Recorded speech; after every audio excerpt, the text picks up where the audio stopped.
성모병원 김수현입니다. 저는 이번 가이드라인 TTM 파트 리뷰를 담당했었고요. 이 분야는 여러분들 이미 다 잘 알고 계시겠지만 큰 변화는 없습니다. 다만 저희가 주장하고 싶은 것이 몇 가지 있을 뿐이고요. 관련해서 어쩔 수 없이 옛날 스터디부터 시작해서 빠른 시간 안에 정리하도록 하겠습니다. 이 TTM에 관해서 뭐 타겟 템퍼러처 듀레이션 메서드를 어떻게 할 건지, 리어밍, 피버 프리벤션 어떻게 할 건지 잠깐 말씀드리고, 뭐 이미 결정돼서 나온 거지만 프리아스피탈 쿨링에까지도 간단하게 말씀드리도록 하겠습니다. 저희가 받았던 피코는 병원 밖, 병원 내 심정지로부터 소생된 모든 성인 환자에서의 체온 조절이 TTM을 하는 그룹과 하지 않거나 혹은 노모서미아를 피버 프리벤션을 하거나 혹은 노모서미아를 하는 것이 생존율과 신경학적 예후에 어떤 영향을 끼쳤나라는 것이 저희가 리뷰한 피코 내용이고요. 이미 저희보다 조금 빨리 2025년 AHA와 ERC에서 권고한 가이드라인은 보시는 바와 같습니다. 전반적인 뉘앙스는 사실 1코 리뷰의 결과가 ERC와 거의 동일하다고 보시면 되고요. 액티브 프리벤션 피버를 컨트롤하는 것에 약간 포커싱을 하고 있고, 그리고 뭐 다른 그 외의 다른 내용들에 대해서는 사실 실제 여러분들이 기존에 알고 계시던 내용과 크게 달라진 것은 없다라고 보시면 되겠습니다.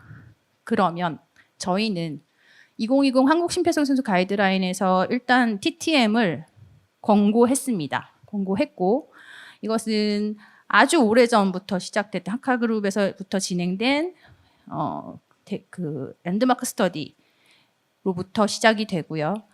VP 버레스트에서의 노모서미아와 인듀스드 하이퍼서미아, 또 마일드 하이퍼서미아가 훨씬 임프루브한 아웃컴을 보였다라는 두 가지 큰 스터디들이 랜드마크 스터디들이 계속 있었고, 여기에다 덧붙여서 2019년 NEJM에 발표됐던 앞에 두 가지 스터디들이 VP 버레스트, 그러니까 카디악 에티올로지 환자들을 대상으로 했었기 때문에 넌샤커블 환자들에서는 어떤가를 가지고 연구했던 하이페리온 트라이얼이 있었고, 이 넌샤커블 카디악 어레스트 환자에서 33도와 37도를 비교했을 때 33도의 그 모더레이트 세라피틱 하이퍼서미아 그룹이 아웃컴이 뉴럴로직 아웃컴이 더 좋았다라는 발표를 보인 바가 있습니다. 그래서 저희가 이런 다른 파퓰레이션에서 나왔던 결과가 조금 가이드라인에서 조금 더 파워가 있지 않을까라고 예상을 했었으나 곧이어 나왔던 21년의 TTM2 트라이얼에서 33도와 피버만 나지 않게 하는 노모서미아 그룹과의 비교해서 1850명 대규모 VP 버레스트 스터디에서 역시 아웃컴의 차이가 없다라고 발표를 하면서 앞에 보셨던 것처럼 그 1코 그리고 ERC에서는 37.5도 이하로 피버 컨트롤만 하는 것을 적극적으로 레커멘데이션 하는 것으로 코멘트를 날렸습니다. 그리고 이나스피타 트라이얼에서도 마찬가지인데요.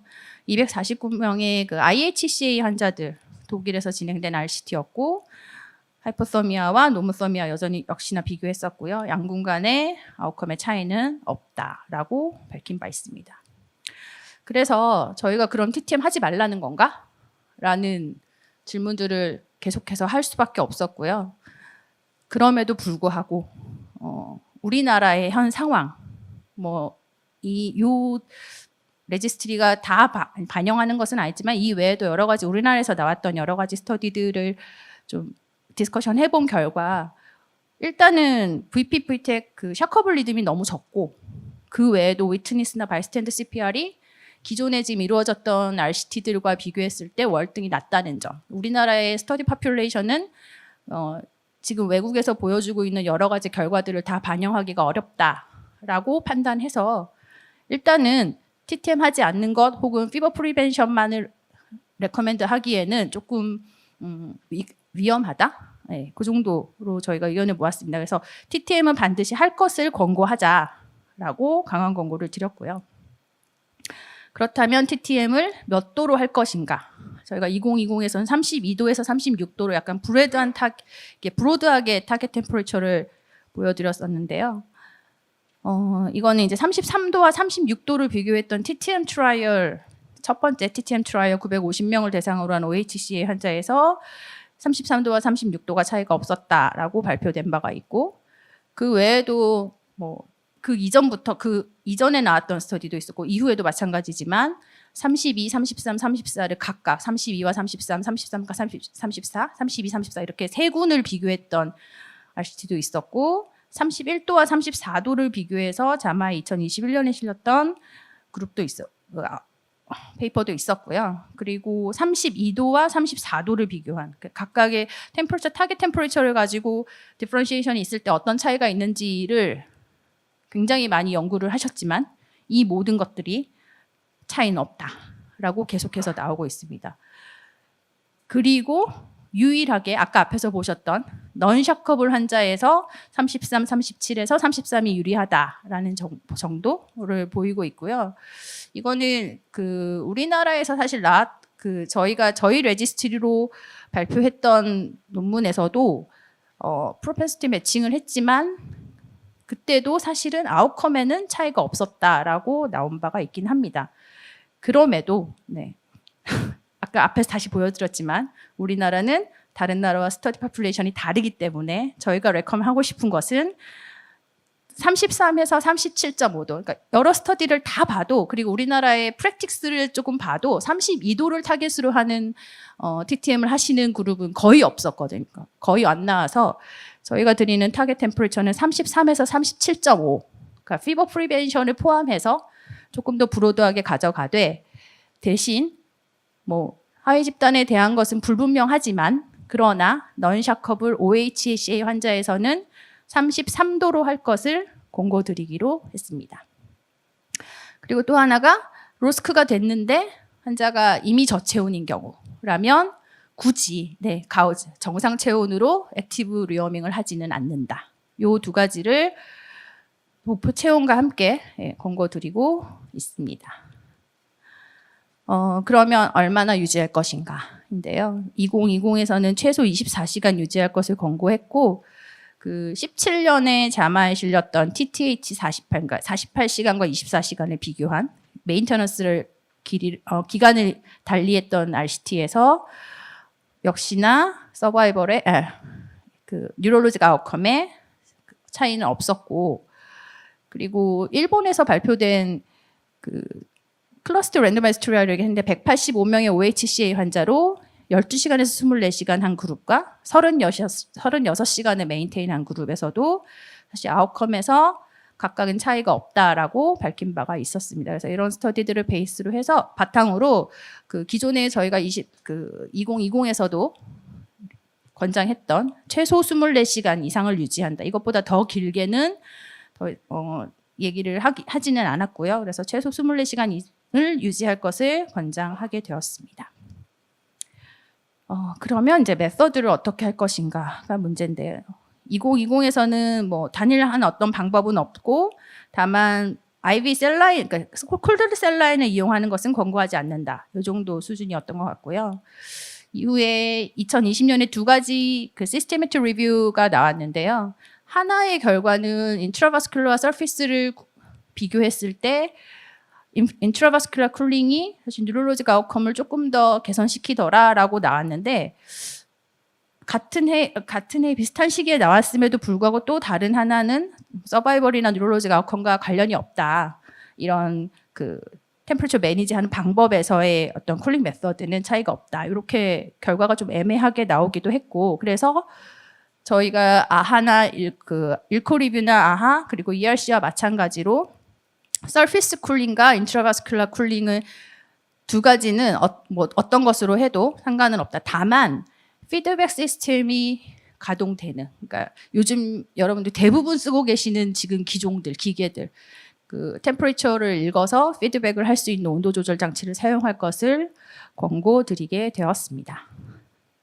그리고 제가 온 속도에 대해서는 리워밍은 사실 2020 가이드라인을 리뷰했을 때도 명확한 어떤 에비던스는 없지만 대부분의 스터디에서 0.25 시간당 0.25도 혹은 0.5도 이렇게 를 쓰고 있기 때문에 이 정도의 속도를 하시기를 제안드린다라고 발표했었고요.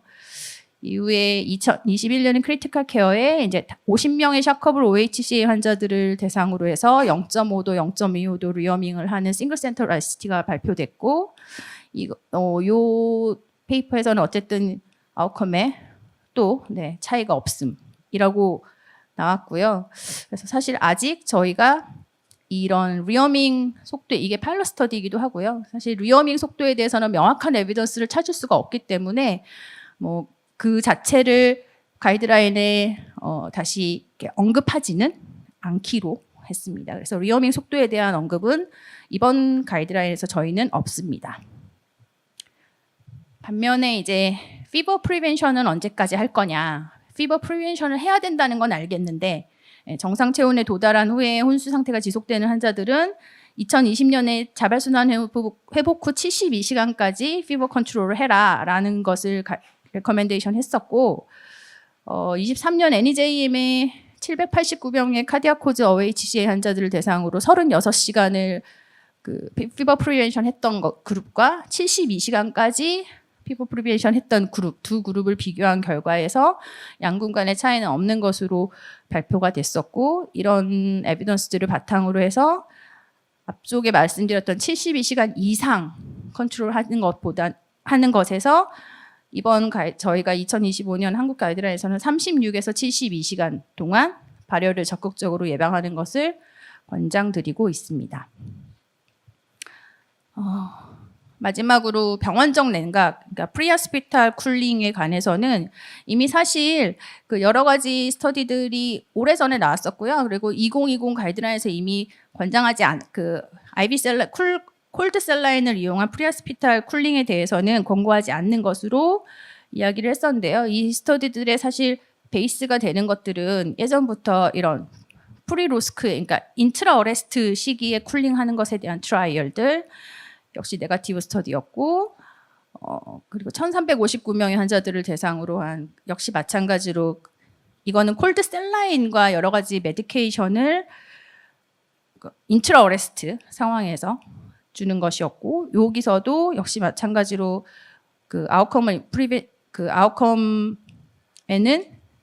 연관이 없는 것으로, 좋은 아웃컴을 가져오지는 못하는 것으로 결론이 났었고요. 그리고 린스 트라이얼도 역시 콜드 셀라인을 래피드하게 인퓨전하는 것이 아웃컴에는 차이가 없더라라고 이미 밝혀졌던 바들이 있습니다. 그래서 프린세스, 린스 등등등의 결과들을 바탕으로 해서 결과적으로는 프리하스피탈에서 구급 대원들에 의한 IV 셀라인을 빠르게 인퓨전하는 것은 권고하지 않는다라는 게 저희의 이번 가이드라인의 스테이트먼트가 되겠습니다. 그래서 TTM 파트에서 이번 2025년 KCPR 가이드라인에 권고드리는 내용은 다음과 같이 정리할 수 있습니다. TTM은 시행할 것을 권고드립니다. 그러면서 타겟 템퍼레처는 33도에서 37.5도, 최소 24시간 이상 일정하게 유지할 것을 권고드리고, 사실 서브그룹에서의 에비던스는 명확하지 않지만 우리나라 같은 non-shockable OHCA 환자에서는 33도를 시행할 것을 제안드립니다. 또한 환자가 로스크 이후에 저체온이라면 정상 체온으로 가온하지 않는 것을 제안드리고요. 프리하스피탈 쿨링은 권고하지 않습니다. 그리고 서피스 쿨링이던 혹은 인트라베스큘러 쿨링이던 어떤 메서드를 사용하든지 간에 템퍼레처를 모니터링하는 것을 베이스로 한 피드백 시스템이 반드시 동반된 기구를 사용하실 것을 권고드리고, 마지막으로 발열은 로스크 36에서 72시간까지는 프리벤션 하실 것을 권장드리기로 하였습니다. 이상입니다.